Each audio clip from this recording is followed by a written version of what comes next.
Hey, good Tuesday evening, everyone. Welcome to the Illinois Freedom Caucus Tuesday night roundtable and town hall discussion as we dive into the two hottest subjects in Springfield and Illinois. As we get started here tonight, I am so happy to be joined with the chairman of the Illinois Freedom Caucus, Chris Miller, the chairman of the Senate Illinois Freedom Caucus, Andrew Chesney, and our beloved state director, Colin Mosley. Welcome, gentlemen, to the program this evening. I hope you're all doing well. Rain started earlier today. Maybe the drought will be over. I mean, we have like about 10 days worth of rain forecast here. We're in a deep drought in central Illinois. Chris, I know you're not far from that. You're in the middle of that. No, we are. And we were, it makes everything pretty ugly and muddy on the farm, but it's much needed. I know that sources say that we're down 15 to 18 inches of moisture here, at least in our general area, and would be devastating to go into this planting season if we don't recharge the soil somewhat. Right, exactly. And Senator Chesney, I don't know, you're way up there in the Northland. You probably got about 3 feet of snow on the ground. But I don't know, did you have much? Were you in that drought last summer that hit us late fall? What's it like in your neighborhood? I think everybody's reasonably happy. I don't know that we had any strong pushback weather related. Didn't seem to be a ton of storms and activity, but all in all, pretty good from what I recall. But I don't watch it as closely as Chairman Miller does, and certainly in his line of work. But I heard it was great harvest, and things are great up here. Excellent. Well, and Director Mosley, there is no drought when it comes to bad ideas out of Springfield. It is like a floodgates are open of bad ideas. Well, that's right. That's right. I always the governor and comptroller talk about the rainy day fund. Well, it's pouring here in Illinois. It's storming. Yes, and I did the calculation, and I forgot now, but the rainy day fund would last like about 12 minutes or something. I mean, it doesn't seem like it was very much, but it's something they want to brag about, how they have bolstered those reserves. I don't know. It just doesn't. They do say that rain brings change. And so I'm just hoping that it's pouring down rain in about the Macomb, Fulton County, Hancock County area right now. Exactly. Well, let's get into it, gentlemen. As we talk about the hottest subject in the state of Illinois right now is what's going to happen with the Bears. Has the governor already fumbled that situation, or is he fumbling as we speak? I know there was a House committee hearing last Thursday morning. They explored the virtues or the lack thereof of HB 910, which I believe was called the Mega Projects bill. I don't know. I'm just going to throw this open to Senator Chesney or Representative Leader Chairman Miller. Anybody want to talk about the Mega Projects bill, HB 910, kind of what's going on with the Bears? Well, I think it's interesting that the Democrats always talk about fighting for working families, but they spend overtime talking about mega projects. So I guess what comes out of their mouth seems to contradict one another often. Here's the deal for my position is, I want the Bears to stay in Illinois, but only if it's a good deal for the taxpayers. But I think it's also appropriate to say what's in it for the people we represent. Our people want property tax relief too, as you know. I mean, property taxes are the highest in the country, and so the Democrats are scrambling trying to cut a deal for the Bears. And I would just pose a very simple question to the Democrat majority is, what are they doing for the people we represent? Or what are they doing for the everyday people that we represent? They're spending overtime trying to help billionaires and wealthy corporations, while in virtually all other cases, just sticking up everyday people with the bill. So it's got to be a good deal for the taxpayers, but included in that also has to be some relief for the people that we represent.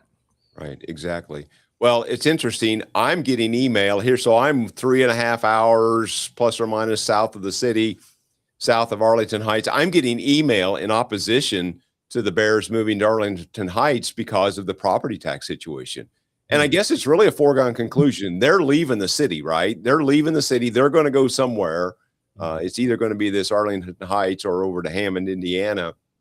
And so I think it's going to be interesting. But the email that I'm getting is all in opposition to it coming to Arlington Heights just because of the property tax situation. I think one of the bigger questions is to ask why we're even having this conversation, because the only reason why we're talking about this now is because of the Democrats' negligence in trying to put a deal together that was palatable to them, and now they're desperate because their solution for everything has always been more taxes, more borrowing, more spending, and more regulation.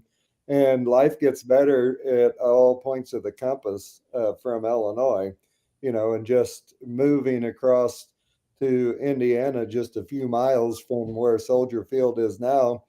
The economic opportunity is astounding when you compare the template to Illinois, and it's all the result of bad public policy. And I don't blame the Bears at all for looking at this, but if they're going to give tax relief to the multi-billion-dollar corporation and entity, I would say that the citizens in Illinois deserve the same treatment. Property taxes are capped at 1% in Indiana, and that would be a great place to start here in the state of Illinois, a cap on property taxes of 1%. Right. So, Senator Chesney, if they move to Arlington Heights, the estimate's about $210 million in real estate taxes.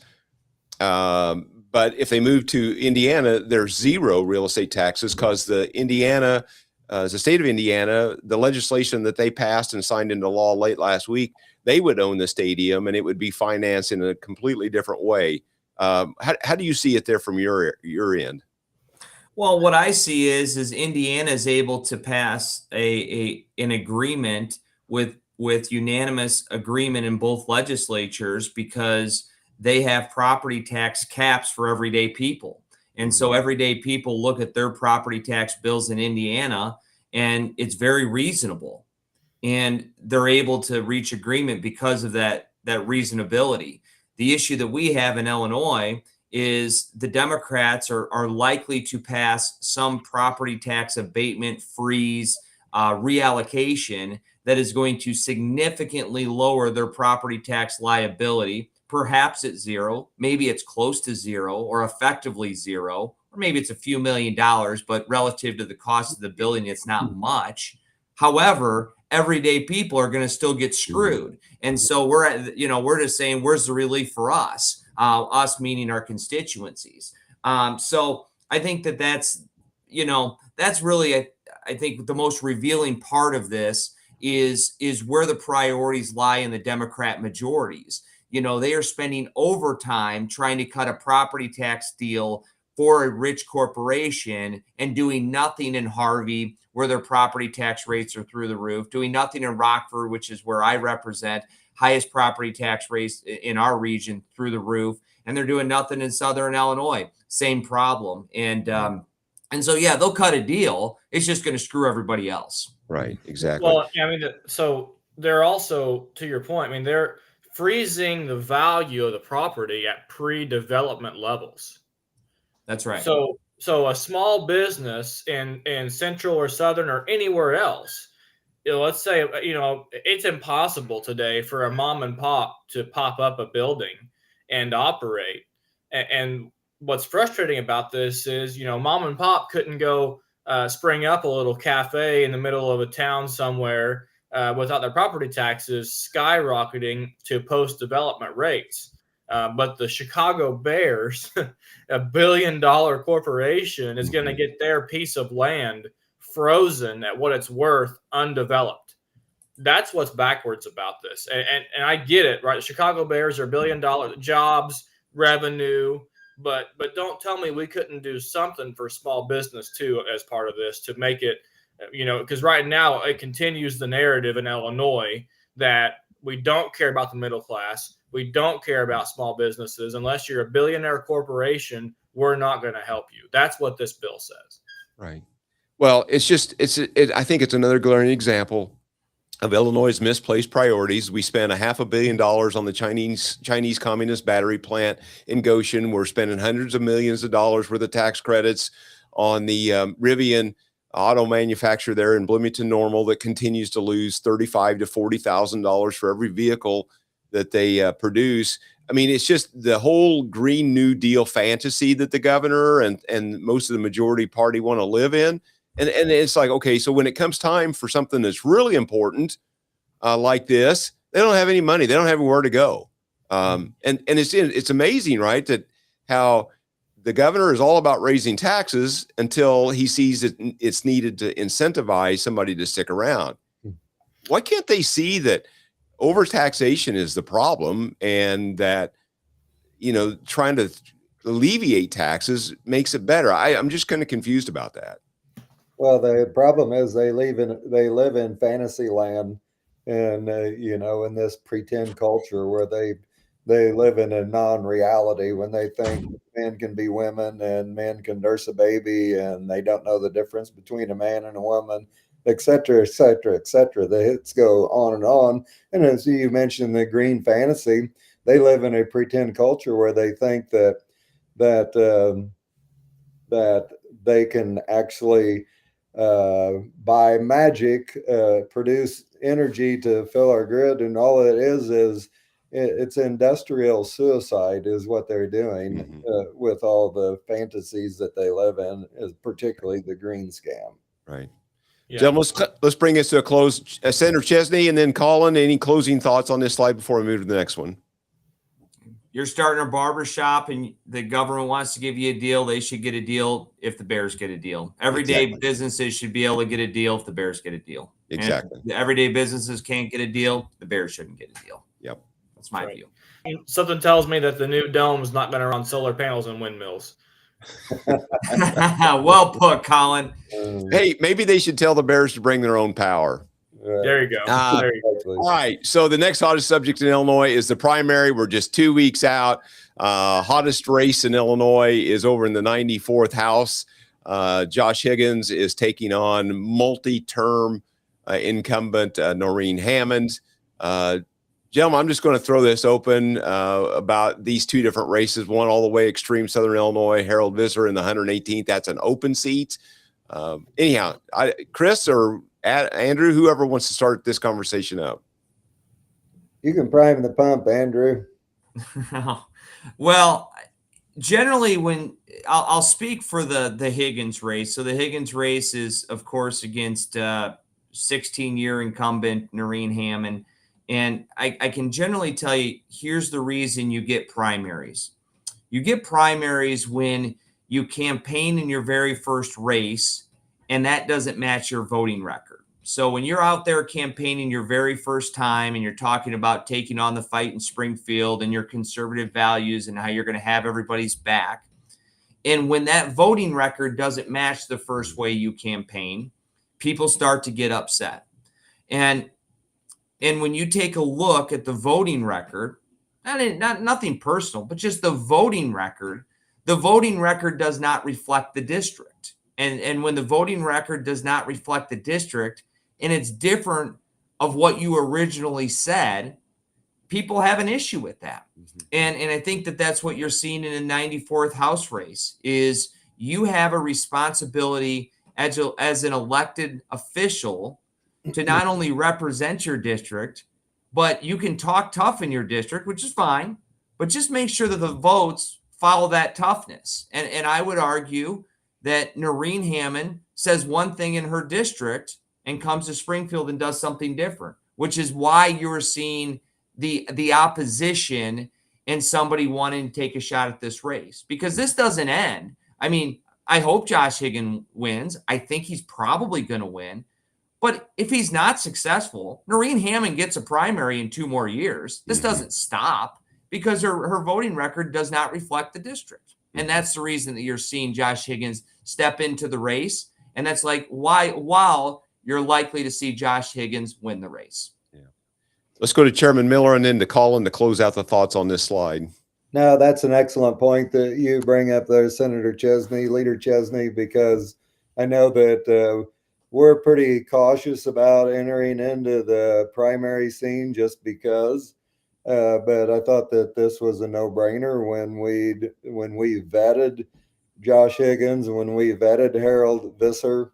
We thought we felt like that they were Freedom Caucus type men with a backbone to stand up against the sewer that we see in establishment Springfield, and because of that, we drove to deep southern Illinois a few weeks ago and endorsed Harold Visser for that race. I think it's, what is it, a 2 or 3-way race, Colin? 3-way race, and so we're confident that these guys will vote according to our Constitution and according to our Republican Party platform and the principles that we stand on for individual liberty and limited government, the rule of law, fiscal responsibility, fair markets, the sanctity of life, and peace through strength. Those are all ideals that we have complete confidence in, that these men will stand upon the solid rock of those fundamental foundational principles. Right, exactly. Director Collin, any closing thoughts here as we wind this down? My closing thoughts on this slide are, you hear a lot about why are Republicans fighting Republicans. You hear a lot of complaints about primary elections. And the reason behind this is simple, is we cannot beat the Democrats until our team is sharp and organized and ready. We're approaching March Madness. You're not going to see many champion basketball teams playing their 11, 12, and 13 and 14 man in their starting lineup, because that's just not how it works. And politics is the same. We have got to make sure that people in our party are rock solid. We're going to stand up and fight. We have no room for weakness. We have no room for frauds. We have no room for sellouts. And that's what this is about. And the people in the Freedom Caucus and the people we are supporting are going to fire the frauds and make sure that we have rock solid conservative fighters after March 17th. Yep. There you have it. Gentlemen, any closing thoughts before we close this out for the evening? Colin, you can speak to this, please.